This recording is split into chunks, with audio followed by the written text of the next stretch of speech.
پاکستانی مسلمان اپنے خالق، اپنے مالک سے، اپنے رسول سے یہ سیکھنا چاہ رہے ہیں کہ 78 سال پہلے ایک ملک لا الہ الا اللہ کی بنیاد پر وجود میں آیا تھا، تو ایک آزاد ملک مل جانے کے بعد ہم آزاد باسی ہیں۔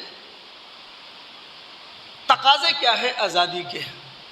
سب سے پہلا آزادی کا جو تقاضا ہے نا، وہ ہے اللہ رب العالمین کی شکر گزاری۔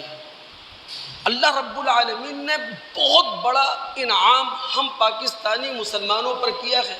بہت آزاد فضاؤں میں ہم سانس لے رہے ہیں دوست۔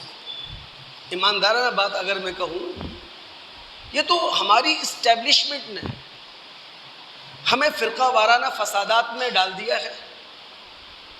اگر پاکستان کو اول دن سے لا الہ الا اللہ کی بنیاد پر لیڈ کیا جاتا تو یہ مسائل کبھی پیدا نہیں ہوتے۔ نہ 12 ربیع الاول کی چھٹی ہوتی یہاں، نہ 9 اور 10 محرم کی یہاں چھٹیاں ہوتی۔ یہ جو کچھ آپ کو دکھائی دے رہا ہے یہ اسٹیبلشمنٹ کی کارستانیاں ہیں کہ جناب وہ اسلام آباد میں بیٹھے ہوئے اپنے لیے جو چاہیں فیصلے کرتے رہیں، اور ہم پاکستانی مسلمان ان مذہبی اداروں کے اندر جوتیوں کے اندر دال بانٹتے رہیں، اور یہ کام ہم کر رہے ہیں۔ تو پاکستان کے اندر آزاد دانہ ہم سانس لے رہے ہیں۔ ہندوستان میں آج چلے جائیں آپ، پھر آپ کو احساس ہوگا اس بات کا کہ بہت زیادہ مسائل آج وہاں موجود ہیں۔ بہرحال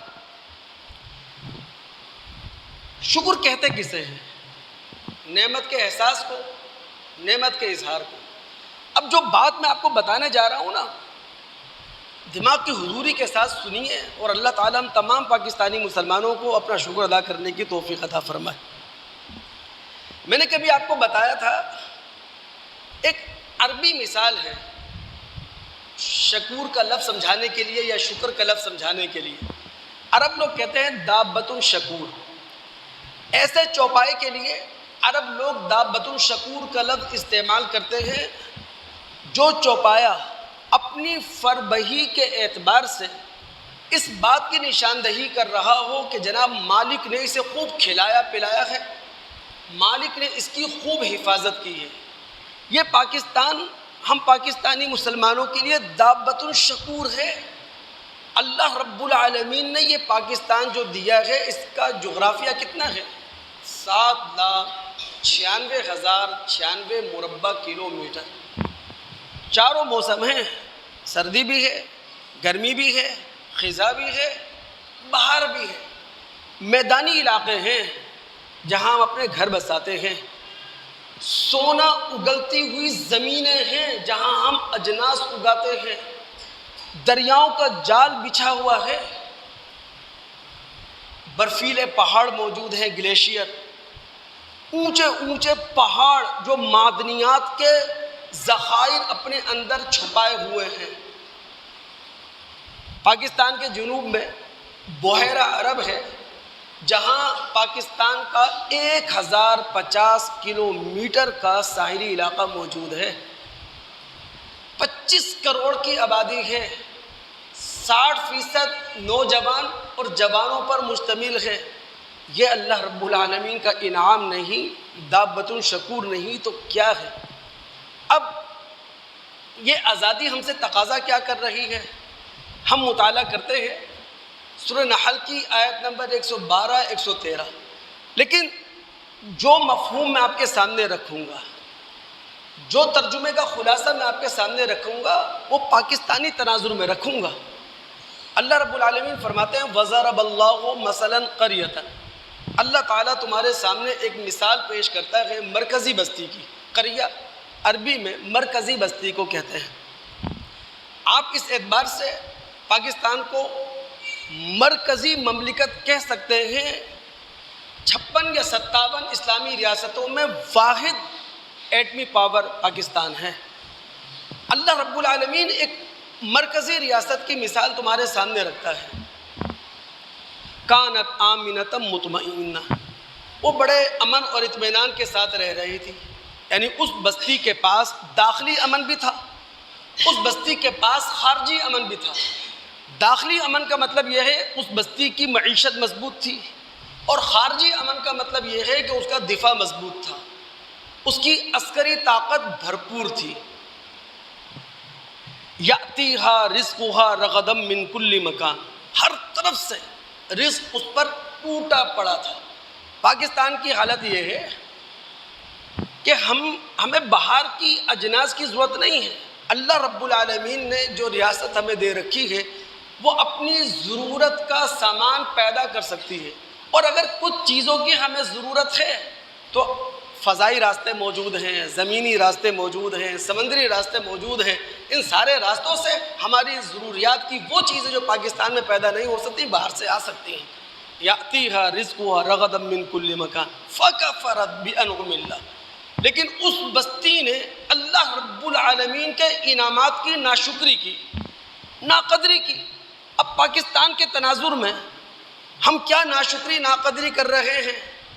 ہم اللہ رب العالمین سے بیگانہ ہو کر زندگی گزارنے کی کوشش کر رہے ہیں. ہم اپنی موت کو بھلا کر زندگی گزارنے کی کوشش کر رہے ہیں. ہم آخرت کی جواب دہی کا احساس مردہ کر کے اللہ رب العالمین کے انعامات کی ناشکری اور ناقدری کر رہے ہیں. فَأَذَاقَهَا اللَّهُ لِبَاسَ الْجُوعِ وَالْخَوْفِ بِمَا كَانُوا يَصْنَعُونَ. اللہ رب العالمین نے بستی والوں کے کرتوتوں کی وجہ سے بھوک کا لباس بھی انہیں پہنایا، خوف کا لباس بھی انہیں پہنایا. اب میں پاکستانی تناظر میں تھوڑی سی تشریح اگر کروں، بھوک کا لباس، پاکستان ایگریکلچر کنٹری ہے، یعنی پاکستان ایک ایسا ملک ہے جو زرعی لحاظ سے بہت طاقتور ہے. اس کے باوجود پاکستان کی 40% آبادی پورٹی لائن سے نیچے زندگی گزار رہی ہے. پورٹی لائن سے نیچے زندگی گزارنے کا مطلب کیا ہے کہ 40% سے زائد آبادی دن بھر میں $4 بھی نہیں کما رہی ہے. بھوک کا لباس پہنا دینے کا مطلب کیا ہے؟ جو ہماری مڈل کلاس ہے نا وہ ختم ہو گئی. ہم سب جانتے ہیں کسی بھی ملک کی معیشت کی ریڑھ کی ہڈی، کسی بھی ملک کی معیشت کی بیک بون وہ مڈل کلاس ہوتی ہے. لیکن مڈل کلاس مہنگائی کے ہاتھوں ختم ہو کر رہ گئی ہے. اب دیکھ لینا اپنا جانور کتنے لوگ ذبح کر سکتے ہیں قربانی؟ بہت کم لوگ. اب حصہ ڈالیں گے. یہ ہے مڈل کلاس کا ختم ہو جانا. حالانکہ مڈل کلاس یہ معیشت کو سہارا دیا کرتی ہے. یہ ہے بھوک کا لباس پہنا دینا، خوف کا لباس پہنا دینا. ہمارے ہاں سرمایہ دار سرمایہ لگانا نہیں چاہتا پاکستان میں. کیوں؟ جب وہ انڈسٹری میں اترتا ہے سرمایہ لگانے کے لیے تو شکرے گوشت نوچنے کے لیے ہر طرف سے دھمکتے ہیں. کوئی ٹیکس کے نام سے، کوئی ڈیوٹی کے نام سے، کوئی قانون کے تحفظ کے نام سے. جو بیچارہ پاکستان کے اندر سرمایہ لگانا بھی چاہتا ہے تو وہ بے بس ہو جاتا ہے، وہ چھوڑ دیتا ہے. خوف کا لباس پہنا جانے کا مطلب یہ ہے پاکستان کے اندر کہ لوگ یہاں سے راہ فرار اختیار کر رہے ہیں. یعنی جو پڑھا لکھا طبقہ ہے، کریم، جس کے پاس وسیلہ ہے، کینیڈا نکل رہا ہے، یورپ جا رہا ہے، امریکہ جا رہا ہے، مڈل ایسٹ جا رہا ہے، جہاں وہ سیٹ ہو سکتا ہے وہ نکل لے. تو پاکستان سے افرادی طاقت بھی باہر جا رہی ہے، پاکستان سے پیسہ بھی باہر جا رہا ہے. یہ ہے خوف کا لباس پہنا دینا. پھر اللہ رب العالمین فرماتے ہیں وَلَقَدْ جَاءَهُمْ رَسُولٌ مِّنْهُمْ فَكَذَّبُوهُ فَأَخَذَهُمُ الْعَذَابُ وَهُمْ ظَالِمُونَ. اس بستی کے پاس انہی میں سے ایک رسول آیا اور ان بستی والوں نے اس رسول کو جھٹلا دیا.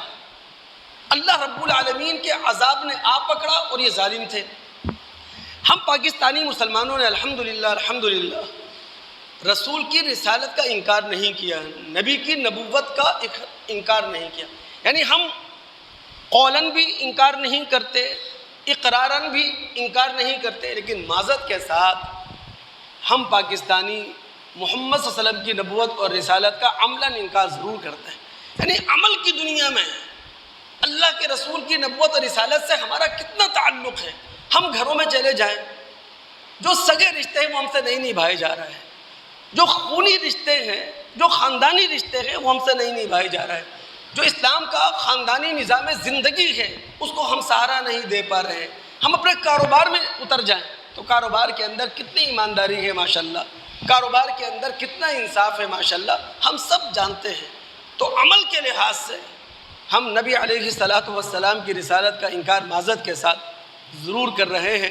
حالانکہ پاکستان اللہ رب العالمین کا ایک بہت بڑا انعام تھا، ہم سب کو چاہیے تھا اس انعام کی قدر کرتے. اور اس انعام کی قدر کیا تھی؟ اللہ رب العالمین کو یاد رکھ کر زندگی گزارتے. محمد الرسول اللہ صلی اللہ علیہ وسلم کی نبوت اور رسالت کے سائے تلے زندگی گزارتے. ہم سب اپنی موت کو یاد رکھتے ہوئے یہاں زندگی گزارتے. ہم سب کے اندر فکر آخرت اجاگر ہوتی، اس طرح ہم زندگی گزارتے. ہاں یہ ضرور ہوا مذہبی طبقوں نے نبی علیہ الصلاۃ والسلام کا گیٹ اپ جو ہے وہ ہمارے ہاں زندہ رکھا، پہناوے کے لحاظ سے، ٹوپی کے لحاظ سے، پگڑی کے لحاظ سے. لیکن جو اخلاقی اقدار تھیں، جو اخلاقی روایات تھیں، معذرت کے ساتھ وہ بہت حد تک ہمارے اندر مردہ ہیں. اللہ رب العالمین ہم سب پر رحم فرمائے.